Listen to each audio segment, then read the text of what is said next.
Tekrar hoş geldiniz. Bugün Hollanda'nın Maastricht şehrindeyim ve burasını en bilinir yapan şey Avrupa Ekonomik Topluluğunu Avrupa Birliği'ne çeviren, bireylerine Avrupa Birliği vatandaşlığı hüviyetini getiren ve ortak para birimi Euro'ya geçilmesini sağlayan anlaşmanın imzalandığı yer olması. Bugün Maastricht Anlaşması'nın temelini attığı evin çatısının altında 500 milyondan fazla insan yaşıyor ve hayatları kıtanın geçmişinde hiç olmadığı kadar barış, huzur ve refahla dolu. Tarihin bu en büyük barış ve refah projesini size buradan farklı bir perspektifle izah edeceğim. Kanalıma ve ilk videoma felsefe ile başlamıştım ve yeri geldikçe farklı filozoflara ve felsefelerine de yer vereceğimi söylemiştim.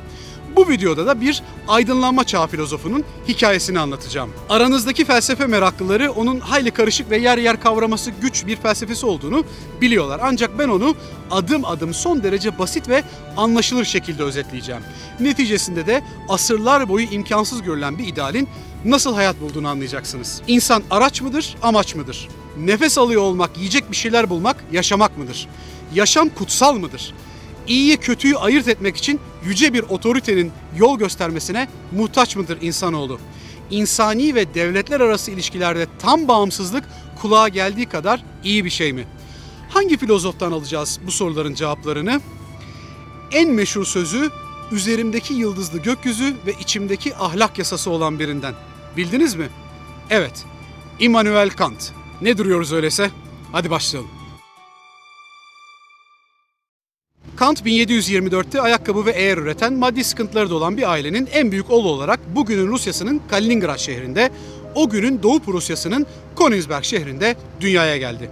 Ve tüm ömrünü, hayatının tamamını da bu şehirde geçirdi. Küçük yaştaki kardeşlerini çeşitli hastalıklara kaybetti. Protestanlığın aşırı biçimlerine tepki olarak ortaya çıkan ama yine protestanlığın bir türü olan Pietizm ile yetiştirildi. İlk ve ortaokulda dini bir okulda okudu. Çocukluk dönemi de bir kır hayatından ibaret olan Kant'ın annesi Anna Kant, eğitimli bir kadındı ve onu devamlı uzun kır yürüyüşlerine çıkarırdı. Bu yürüyüşlerde ona bitkilerin, hayvanların ve gökyüzünün doğası hakkında bildiklerini anlatırdı. Kant'ın doğa felsefesine ilgisi o yıllarda şekillendi. İleriki yaşlarında annesinden şöyle bahseder. Annemi hiç unutmayacağım. Çünkü içime iyiliğin ilk tohumlarını o ekti ve büyüttü. Yüreğimi doğanın etkilerine açtı, kavrayışımı genişletti. İnandığı öğretilerin hayatımda sürekli ve faydalı bir etkisi oldu. Kant sadece 16 yaşındayken Königsberg Üniversitesi'ne kabul edildi. Burada fizik, matematik, teoloji, Latince ve felsefe çalıştı. 27 yıl boyunca da aynı üniversitede ve özel evlerde aristokrat ailelerin çocuklarına ders verdi. 1792'de alışılmışın dışındaki görüşleri nedeniyle Kral II. Frederick Wilhelm onun ders vermesini yasakladı.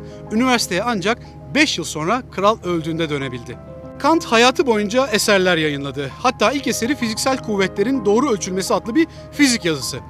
Burada evrendeki fiziksel kuvvetlerin bir birliği olduğu, bir ahengi olduğuna değiniyor Kant. Ancak yayınladığı en önemli iki eser 1781'de Saf Aklın Eleştirisi ve 1788'de Pratik Aklın Eleştirisi adlı kitaplar oldu. Bu kitaplar modern felsefe tarihinin en önemli kitapları olarak kabul ediliyor.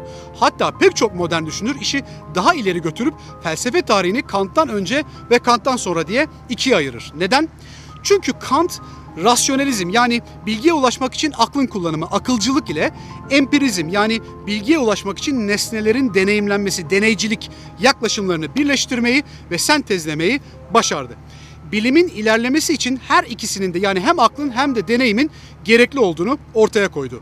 Adına da transandantal idealizm dedi. Yani deneyi, pratiği aşan bir idealizm anlamında.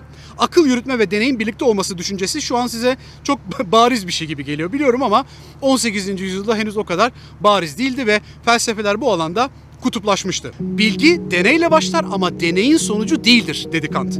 Hem deneycilerin hem de rasyonalistlerin aklın sezgilerini dışlamasına karşı çıktı. Bu şekilde çok önemli bir şeyi daha başardı. Mesela Tanrı gibi, melekler gibi metafizik olguların varlığını sorgulamayı veya bunlara inanmayı aklın doğasının bir gereği olarak korumaya alırken metafiziğe de bir sınır çekip bilimi kiliseye ve her tür fiziküstü düşünceye karşı ayrıca korumaya aldı. Kant bu şekilde modern laiklik kavramının da felsefi temellerinden birini atmış oldu. Kant'ın ahlak felsefesinin çıkışı olan saf ve pratik akıl tecrübeye bulaşmamış bir akıl. Kant niyeti pratikten daha yüksekte görüyor. Bu ne demek? Yani Kant'a göre iyi niyet onun sonucu olarak ortaya çıkan deneyim ile ölçülemeyecek bir şey. Kant'ın ifadesiyle iyi yönde bir irade, pratik sonuçları ne olursa olsun kendi başına iyidir. Kötü irade, kötü niyet sonucunda ortaya iyi bir şey çıksa bile kötüdür. Neyin iyi, neyin kötü olduğuna karar vereceğimizde ise bu kararı ancak zamandan ve mekandan bağımsız verdiğimizde ahlaklı olabiliriz. Kant der ki ancak ve sadece genel yasa olmasını isteyebileceğin bir ilkeye göre hareket et. Bunu çok basit bir örnekle izah edeyim. Mesela soru şu olsun. Bir yeri kılıçla, topla, tüfekle kan dökerek almak istemek iyi midir, kötü müdür? Eğer iyiyse Türkler İstanbul'u almak isterken de iyidir, Yunanlar İzmir'i almak isterken de iyidir. Eğer bulunduğunuz tarafa göre cevabınız değişiyorsa pozisyonunuz en hafif tabiriyle ahlaki değildir. Kant'ın bu yaklaşımı bugün hukuktan insan haklarına evrensel değer olarak tanımladığımız ne varsa tümünün var olabilmesi için gerekli olan zemini oluşturdu.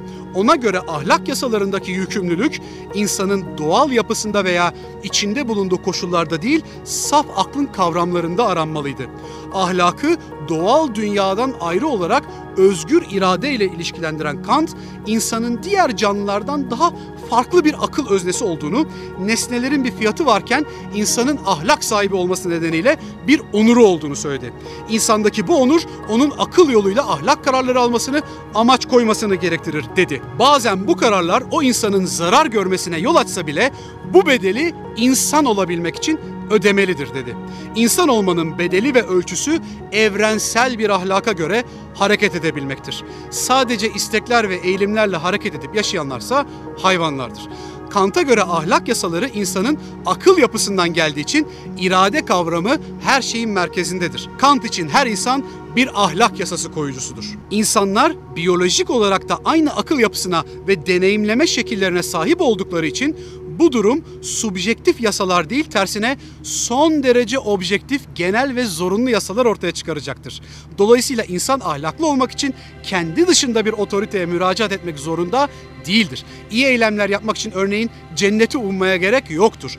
İlahi veya maddi ödüller olmasına gerek yoktur. Ahlaklı olmak için akıl ve irade sahibi olmak yeterlidir.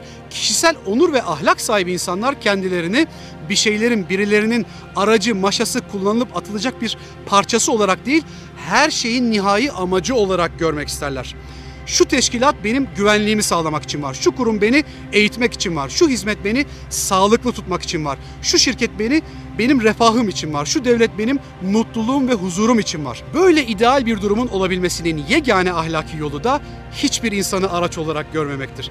Yani o kurumlarda çalışan, o ülkede yaşayan her insanı kendiniz gibi bir amaç olarak gördüğünüzde bu pozisyon karşılıklı saygıyı, barışı ve huzuru doğuruyor.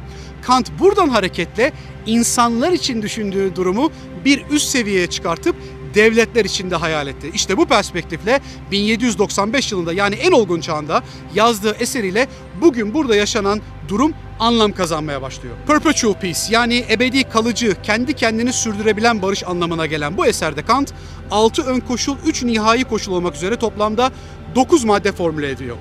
Bu maddeler dönemi gereği biraz ağdalı bir dille yazılmış ve o zamanlar henüz var olmayan bazı olguları izah etmeye çalıştığı için günümüz terminolojilerine çevirmemiz gerekiyor. Bunu yaptığımızda Kant'ın aslında temelde 3 şeyden bahsettiğini görüyoruz. Ne bunlar? 1. Kalıcı barış düzeni ancak hukuk devleti ve demokrasi olan ülkeler arasında kurulabilir. 2. Ülkelerin özgür iradesine ve eşitliğine dayalı adeta uluslararası bir hukuk düzeniyle kurulabilir. Ve 3. Bu ülkelerin birbirlerinin vatandaşlarını misafir etmeleri ve onlara yaşamsal faaliyetlerinde engel çıkarmamaları gerekir. Yani serbest dolaşım ve serbest pazar. Nasıl? Gözünüz bir yerden ısırıyor mu bu barış düzenini? Evet, bugünkü Avrupa Birliği, Immanuel Kant'ın asırlar önce felsefesiyle birlikte ortaya koyduğu ahlaki ilişki, onurlu yaşam, refahı yüksek, barış dolu bir hayat manifestosunun ete kemiğe bürünmüş hali. Avrupa gibi dünyanın en kanlı kıtasında Avrupa Birliği'nin nasıl var olabileceğini söyledi bize Kant ta 1795'te. Bu birliğin bizzat düşünsel temellerini attı.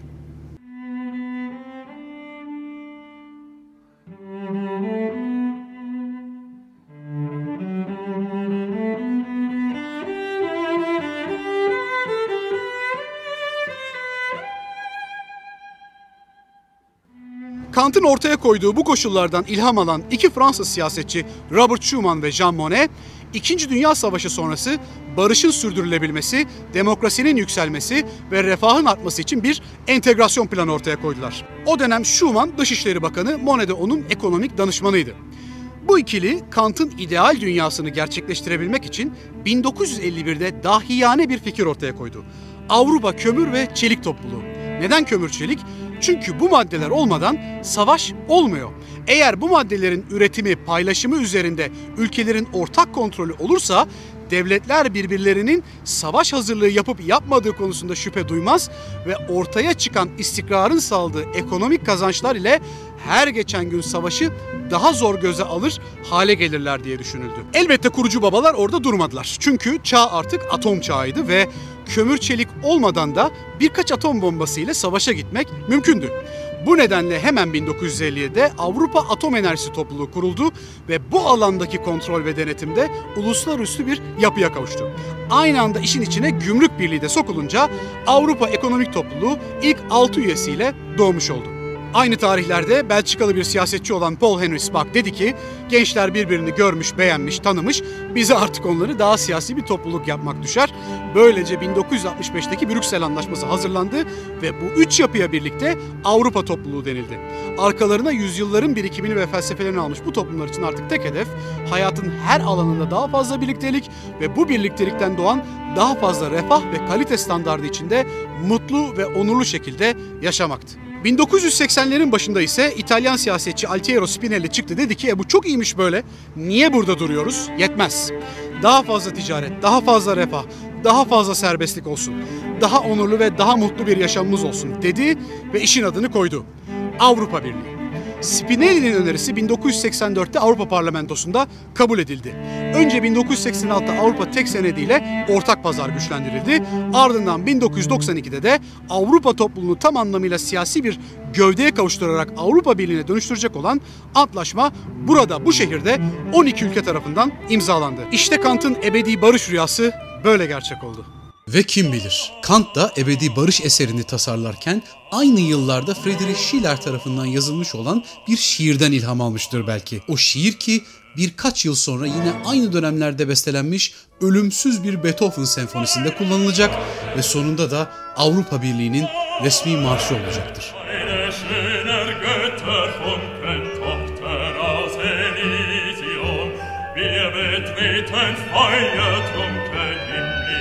Dein Heiligtum, deine Zauber bilden wieder, was die Mode streng geteilt.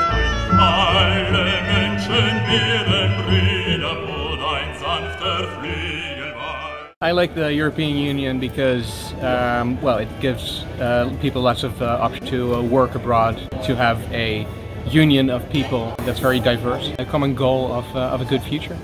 I like to be in the European Union. It's a very good economy and our lifestyle is very, very good. We're very happy to live in the European Union. It's easy to travel, solidarity.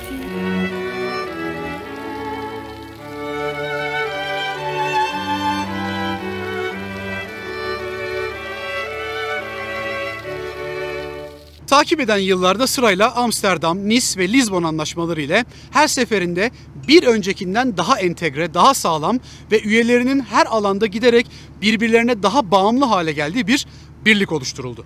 Peki Kant'ın felsefesi eksiksiz mi? Avrupa Birliği mükemmel mi? Elbette değil. Her ikisine de realizm konusunda özellikle Hegelcilerden ciddi bir eleştiri var. AB'nin ortak bir dış politikası olamaması ve kurallara uymayan üyelerini hizaya getirmekte zorlanması bu yüzden. Yine de bu durum barış ve refah düzeyinde yakalanan başarıyı gölgede bırakmıyor. Peki bugün bu birliği en çok ne tehdit ediyor? Hukuktan ve demokrasiden uzaklaşan, evrensel değerlere bağlı kalmak işlerine gelmeyen Macaristan ve Polonya gibi üye ülkelerin günümüzdeki hükümetleri. Fransa, Yunanistan ve İtalya gibi ülkelerdeki bağımsızlık sloganları atan aşırı sağ gruplar, aşırı ulusalcılar, milliyetçiler. Üyelikten çıkan İngiltere gibi bu ülkelerdeki politikacılar da sürekli iç politikada daha bağımsız bir ülke olabilmek için, Brüksel'den talimat almamak için bu pozisyonu savunduklarını anlatıyorlar. Oysa biliyoruz ki günümüzün küresel dünyasında tam bağımsızlık bir ütopya. ne fiziki olarak, ne ekonomik olarak, ne de siyasi olarak mümkün. Daha doğru söylemek gerekirse bir distopya. Bugün tam bağımsızlık tanımına en yakın ülkeler Kuzey Kore gibi yerler ki Kuzey Kore bile önemli ölçüde Çin'e bağımlı. Biliyorum tam bağımsızlık kulağa hoş ve doğruymuş gibi gelen bir şey. Ancak aslında ister kişisel insan ilişkilerinde olsun, ister devletler arası ilişkilerde olsun en büyük felaketlerin tetikleyicisi. Bunu şöyle düşünün. Sayısal lotodan para çıkacak olsa ilk işi patronuna sövüp işi bırakmak olacak olan veya hemen karısını boşayıp daha gencine güzeline gidecek olan ya da Karayiplere falan yerleşip çalışmadan bir ömür yatacak olan ve sizinle de selamını sabahını kesecek olan kaç kişi vardır bildiğiniz? Şöyle bir hayal edin. Bu kadar bağımsızlık kazanmış bir adamdan artık iş yerine, evine, toplumuna huzur, hayır gelebilir mi? Herkes böyle hareket eder demiyorum elbette ama özellikle devletler söz konusu olduğu zaman tam bağımsız olmaya yaklaştıkları ölçüde tavırları ve tutumları buna benzerlik göstermeye başlar. Tarihin hiçbir döneminde, dünyanın hiçbir bölgesinde tam bağımsızlıktan barış, huzur, özgürlük veya refah çıkmadı, çıkamaz da. Bu saydıklarım daima işbirliğinden çıktı, tolerans ve sabır göstermekle oldu. Daha az savaş, daha çok ticaretle oldu. Sürdürülebilir barışın ve toplu refahın tek yolu Kant'ın bizlere anlatmak istediği ve Avrupa Birliği tecrübesinde bizlere gösterdiği gibi evrensel değerlerin temel alındığı onurlu, saygılı, karşılıklı ve dengeli bir bağımlılıktan geçiyor. Yani milliliğin ve yerliliğin ötesinde evrensellikten ve çoğulculuktan geçiyor. İzole toplumlar içlerinde artık yabancı kalmadı, farklı kültür kalmadı, farklı hayat tarzları kalmadı diye daha mutlu, huzurlu ve üretken olmuyorlar. Aksine o medeniyetler hızla kuruyup, çürüyüp, solup ölüyor. Maastricht'ten anlatacaklarım bu kadar. Bir videonun daha sonuna geldik. Ama tekrar bekliyorum, olur mu? Ciao.